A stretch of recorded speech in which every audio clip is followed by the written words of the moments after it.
Hello, hi. Thank you so much for watching my YouTube channel. It's Coach Millie here. I'm a life and a transformational coach. So, before I get into what we are going to be talking about today, which is a very interesting topic, by the way, I would like to invite you to please subscribe to my channel. And if you like the content that I share with you, please do like it and share with your family and friends. So let's get on with the business of today. I'm going to be speaking about Vat En Sit. So if you are cohabiting with your partner, you've been dating for a while, or you've just dated and you've decided that you want to live in together, this is what the informal term that we use here in South Africa, Vat En Sit. So yes, so Vat En Sit. I'm sure a lot of us have different views around the subject. Some people may perceive it as being wrong, especially we coming from a lot of us in the black culture, black society, we come from a Christian background. So we've been taught that sex before marriage is a sin. And that's a totally different subject for another day altogether. So I would like to share my views and opinions about the subject of Vat En Sit. And this is stemming from a conversation I had with a very good friend of mine the other day. We were talking about it. She's dating a professional. She was rather dating a professional. She's also a professional in her own right. So it was a long distance relationship. So what happened is, in this long distance relationship, when a lockdown happened, they decided to move in together. So that was a mutual decision between two consenting adults. So now she was sharing her experience with me and how she got to actually learn a lot of things about herself, things that she did not like in a relationship, especially where you are living with your partner. So it's kind of like a setup, a marriage setup would be, of what a marriage setup would be. So she also said to me, for her it was a trial and error, and she would do it again because she does not believe that she would just date somebody and then get married and only get to find out and learn about the person when they are actually married.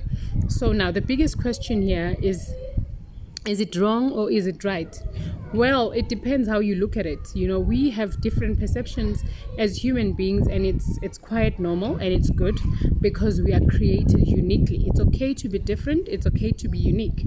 We didn't come here to emulate somebody else. We've got people that we look up to, our role models, but it does not mean that now we have to imitate them and be like them. You are also your own person. You have your own values. You have your own feelings. You have your own views and perceptions.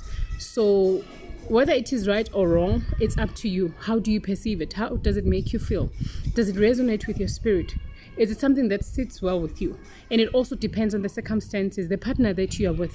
So a lot of things come into play. It's not black and white. There's a lot of gray areas. So personally, would it be something that I would do? Well, I've done it before. Before I got married to my husband, we started to live in together. We lived together for almost, I think, 2 years. Then that's when we started to do the process of getting married, the level of negotiations, and all of those things. So I've done it before, and for me it was a good setup. It worked for me eventually, and I think if it doesn't work as well, I think there's valuable lessons to learn about yourself as well.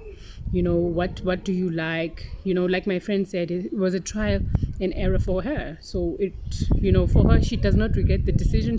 As she's saying, she would do it again because for her it was something that taught a lot about herself. So what do I have to say, to close the subject? We are different. We are unique. There's no right or wrong in this life. I think we have been conditioned so much to believe and to perceive certain things in a certain way, and we lose the plot because we lose being authentic, being true to yourself. I think you have a inner guidance system. You have a navigation system that is built in, that God has given you. Your intuition. What is right and wrong. What feels good to you and what does not sit well with you. So you do not have to copy what the next person is doing. I think you need to be in tune with yourself and know yourself enough to pick up when you know that you are not on the right path. So you have all the answers. You can consult with therapists and coaches and all the psychologists in the world, but you hold the answer, to what your life is supposed to be, because it's uniquely created for you. The experience that you're supposed to have, you have all the answers. So yes, no right, no wrong way of doing things. It's just perception, really. How do you perceive it? How does it make you feel? So until the next time, don't forget to like the video, share with your family and friends, and subscribe to my channel. Till next time, I'll see you. Goodbye.